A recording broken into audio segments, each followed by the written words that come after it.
2026 সালে এসএসসি দাখিল, ভোকেশনাল দাখিল, টেকনিক্যাল দাখিল পরীক্ষা শুরু হয়েছিল 21 এপ্রিল 2026 এবং যথাসময় 20 মে 2026-এ পরীক্ষা সমাপ্ত হয়েছে।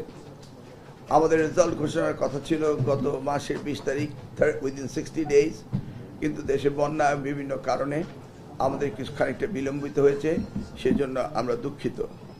এবং আগামী বছরের এসএসসি পরীক্ষা আমরা 2027-এর 7 জানুয়ারি নেব। এইভাবে ক্রমান্বয়ে পরীক্ষা আমরা এগিয়ে আনছি।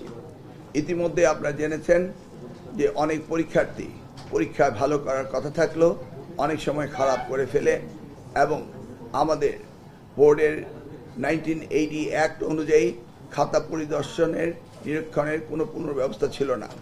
বর্তমানে আমরা এই 1980 পাবলিক পরীক্ষা অ্যাক্টকে পরিবর্তন করেছি এবং যেই সমস্ত ছাত্রছাত্রীরা তাদের খাতা পুনর্পরীক্ষার জন্য আবেদন করবেন তাদের সম্পূর্ণ খাতা পুনর্পরীক্ষণ করা হবে এবং কোথাও যদি কোন ভুল ত্রুটি হয়ে থাকে সেগুলি পুনরায় ব্যবস্থা নেওয়া হবে।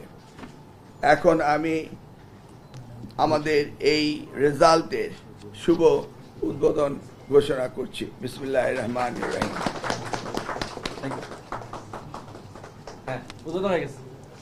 আমাদের আন্তঃবোর্ডের চেয়ারম্যান রয়েছেন।